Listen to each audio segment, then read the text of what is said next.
The drama in Formula 1 is absolutely next level. No other motorsport comes close to it. Okay, maybe NASCAR because they have full-on fistfights going on there, but F1 isn't too far behind. Scandalous team principles, countless what-if scenarios, the British media glazing their own drivers pitting against each other, or these days lacking the guts to do so. I'm talking about you, Oscar. And how can we forget about every year's silly season? With all this drama going on, fans find it irresistible to draw up untrue conclusions or dream of the impossible being possible. Either everyone loves you or hates you for your hot takes. There is no in between. And being fully aware of the potential dangers of this video, I have compiled a list of hot takes which, if you don't find offensive, the FIA definitely will. Starting with take number 1. Monaco should stay in the F1 calendar. Before you call me out for the devastating truth bomb that I just dropped, I know that some seriously good and OG tracks are under threat like Spa, Singapore, Zandvoort, and even Imola. Tracks which have some amazing racing action under gruesome conditions. While Monaco is an absolute snooze fest, racing action, what's that? I only watch F1 for the qualifying. I know most F1 fans would get rid of this track in a heartbeat. It's true that in terms of racing action, Monaco is probably dead last on the list, but the glory of winning on this track is like no other. The prestige, the technicality of this track, not to mention it's a track that's part of the Triple Crown. And while the last two eras of F1 cars have been too bulky for this track, I do have some hope for the 2026 cars to make better use of it. Hot take number 2. This one's a 2-in-1. Oscar Piastri is an overrated driver and George Russell is an underrated driver. Starting off with George Russell, while this guy is a diva, drama queen and an entitled kid all rolled into one, this guy is slept on.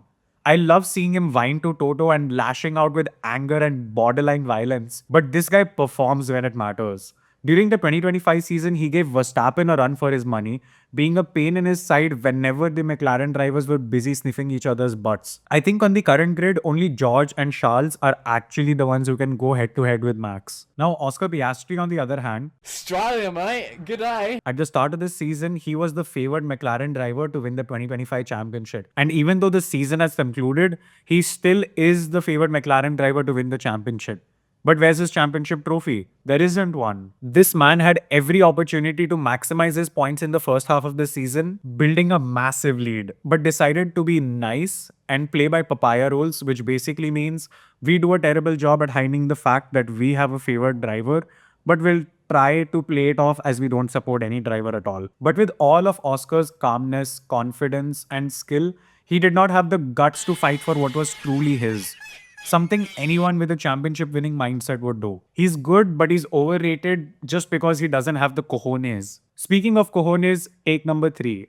Give the rookies better cars. The rookies need to be in better cars because they have more cojones than half the grid right now. These kids did not shy away from pushing a Formula 1 car to the limit in their very first season. We saw Kimi Antonelli get 3 podiums and even Hajar score 1 with the midfield V-carb, something I was not expecting to happen. The rookies have shown their potential. They've shown that they're not scared to drive an F1 car the way it's meant to be driven. Hajar's already moving to Red Bull, but if Hamilton doesn't perform next season, I think Behrman should replace him. Gabby should go to Aston and drive with his manager, Fernando Alonso. And Liam Lawson, I don't know what this guy is doing. Hot take number 4 is Max Verstappen should pick his own number 2 driver. The ideal choice would be between himself or, if available, the GOAT Franz Hermann. Okay, but seriously, since Checo left, Red Bull has been in a frenzy, clearly not making any good decisions for the second Red Bull driver. Max, on the other hand, has his own sim racing team, Team Redline. Drivers he personally has greenlit to drive in his team. He drove with teammate and friend Chris Lullum at the Nürburgring this year. Guess how that went? Let me give you a hint. Not like how it does in Red Bull. Chris Lullum held his own in that car and the duo gracefully crossed the line in P1. Something Red Bull number 2 drivers have wet dreams about. Now, before mentioning the final hot take in the video, here are some honorable mentions.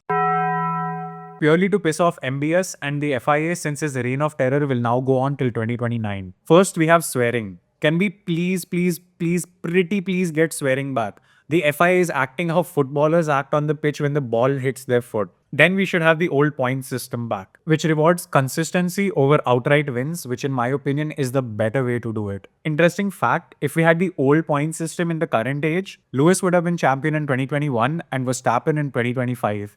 The big picture here is that Lando would never have gotten to be champion. And the final hot take for this video is ban celebrities and cloud chasers on the grid.